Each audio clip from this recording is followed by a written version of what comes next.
Assalamualaikum warahmatullahi wabarakatuh. Kami dari kelompok 4 akan mempresentasikan proyek kami yang berjudul penerapan JST Back Propagation untuk prediksi curah hujan di daerah Kabupaten Semarang.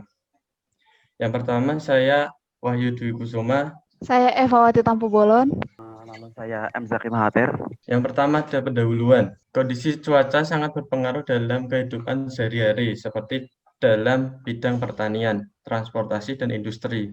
Dalam bidang pertanian, faktor cuaca dijadikan sebagai salah satu pertimbangan dalam penentuan kecocokan jenis tanaman yang akan dibudidayakan.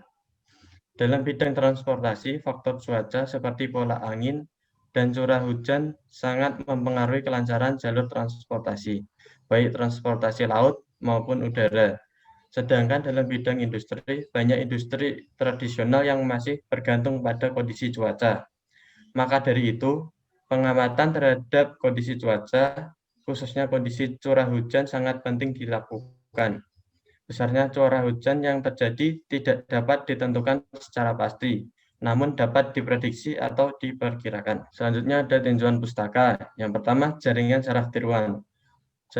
Jaringan saraf tiruan atau Artificial Neural Network adalah sebuah jaringan yang dirancang untuk menyerupai otak manusia yang bertujuan untuk melaksanakan suatu tugas tertentu. Jaringan ini biasanya diimplementasikan dengan menggunakan komponen elektronik atau disimulasikan pada aplikasi komputer. Yang kedua ada algoritma backpropagation, yaitu untuk melakukan training terhadap suatu jaringan terdiri dari 3 tahap, yaitu feed forward dari pola input training, backpropagation dari error yang terkait, dan penyesuaian bobot. Metode ini memanfaatkan teknik optimasi berdasarkan penurunan gradien.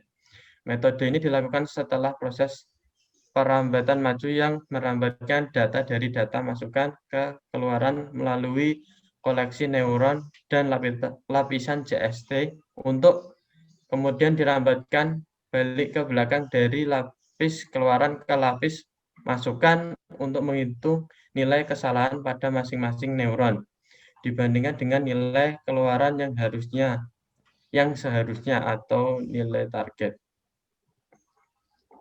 Ya, selanjutnya curah hujan. Curah hujan adalah jumlah air yang jatuh di permukaan tanah datar selama periode tertentu yang diukur dengan satuan tinggi milimeter di atas permukaan horizontal. Indonesia merupakan negara yang memiliki angka curah hujan yang bervariasi, dikarenakan daerahnya yang berada pada ketinggian yang berbeda-beda. Curah hujan 1 mm artinya dalam luasan 1 meter persegi pada tempat yang datar tertampung air setinggi 1 mm atau tertampung air sebanyak 1 liter. Berikutnya, analisis hasil dan pembahasan.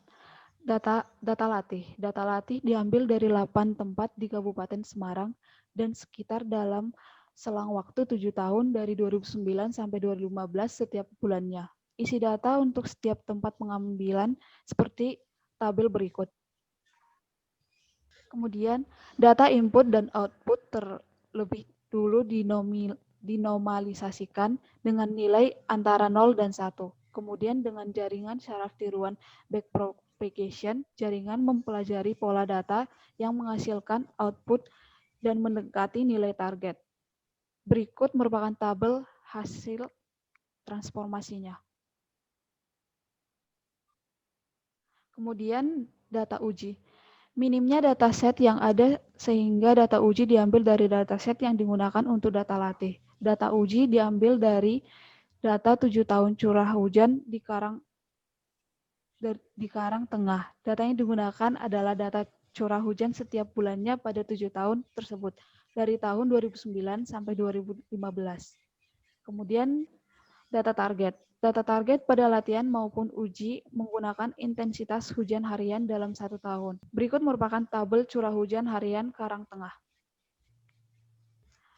Yang keempat, pelatihan jaringan. Pelatihan jaringan saraf tiruan menggunakan MATLAB dengan N2.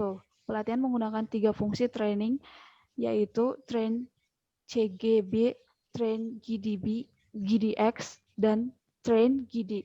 Masing-masing fungsi training menggunakan 2000 Xbox setiap trainingnya, dan untuk training GD GDX dan training GD menggunakan IR sama dengan 0,1 serta digunakan 7 hidden layer. Pada fungsi train GDB, training digunakan sebanyak 8 kali dan menghasilkan hasil regresi berikut. Berikut merupakan diagram regresi TGB. Terusnya itu pada fungsi train GDX. Train GDX sendiri merupakan fungsi yang memperbaiki bobot berdasarkan gradient descent dengan learning rate yang sangat adaptif seperti train GDA dan juga dengan menggunakan momentum seperti train GDM. Nah, pada sebelumnya itu setelah percobaan pada train CGB hanya diperlukan 8 kali training untuk menghasilkan bobot atau gradient yang kita harapkan.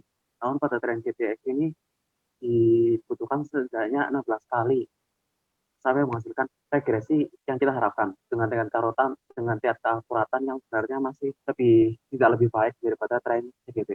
Selanjutnya pada metode train GD. Pada train GD ini pengulangan training dilakukan sebanyak setidaknya 223 kali. Ini merupakan di antara 3 fungsi training yang kita coba, ini merupakan pengulangan yang dilakukan paling banyak. Selain dilakukan yang paling banyak, train GD ini juga menghasilkan hasil regresi yang masih kurang memuaskan. Ini merupakan yang terburuk dari 3 training yang kita coba. Dari ketiga training tersebut dihasilkan dicoba menggunakan data uji yang telah kita siapkan sebelumnya untuk melihat keakuratan dari jaringan tersebut. Menggunakan data uji yang ada dengan 3 metode yang dipilih menawarkan hasil yang berbeda untuk setiap fungsinya. Hasil prediksi dan target sebenarnya ditampilkan pada tabel berikut, yaitu pertama ada train CGB, lalu train GDX, dan train GD. Di situ dapat kita lihat bahwa pada train CGB itu memiliki tingkat keakuratan yang paling tinggi dengan error yang paling sedikit. Sedangkan untuk train GD itu menghasilkan tingkat keakuratan yang jelek dan juga margin errornya juga sangat banyak. Selanjutnya itu kita beralih ke MATLAB tentang data kita. Setelah kita siapkan tadi di Excel, lalu kita input data latih tersebut ke variabel dan juga target latihnya. Lalu kita juga input ujinya, dan juga target ujinya. Nah, untuk menjalankannya itu kita menggunakan tool dari MATLAB yang sudah tersedia, yaitu NN. Nah, di NN tool ini nanti kita import input yang akan kita gunakan, yaitu adalah input latih, lalu input uji, lalu juga kita menginputkan target kita, target latih, dan juga target uji. Nah, untuk networknya itu sudah saya buat sebelumnya, jadi kita tinggal inputkan networknya aja. Ini ada train CGB, lalu train GD, dan juga train GDX. Ini merupakan fungsi-fungsi yang tersedia pada MATLAB pada saat ini. Kita sudah melihat target datanya dan juga input datanya, lalu network yang kita pilih. Nah, untuk mempersingkat pada video ini, saya akan menampilkan pelatihan dan juga simulasi untuk salah satu trainingnya saja. Tampilan jaringan server kita, yaitu ada 7 hidden layer, 1 output layer, dan juga output. Nah, lalu kita bisa mulai dengan trainingnya. Pada training parameternya itu saya menggunakan 2000 epoch, dan juga maksimal powernya ada 1000, dan juga target latih untuk melatih network kita. Lalu kita klik train network. Dari penelitian yang telah kita laksanakan menggunakan MATLAB sebagai alat untuk melakukan uji coba jaringan saraf tiruan, dan kita memilih 3 fungsi training yang tersedia untuk kita bandingkan keakuratan dan efektivitasnya. Prediksi curah hujan pada daerah Kabupaten Semarang dan sekitarnya dapat dilakukan menggunakan jaringan saraf tiruan dengan menggunakan tools yang tersedia pada MATLAB. Tools yang digunakan adalah NN Tool.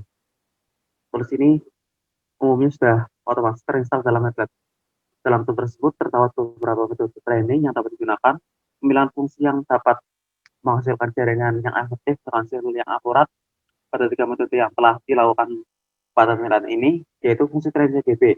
yang terbukti paling efektif dengan hanya memerlukan 8 kali training namun menghasilkan hasil yang paling akurat dengan margin square error yang paling rendah. Dalam kasus yang berbeda, metode lain mungkin bisa lebih efektif.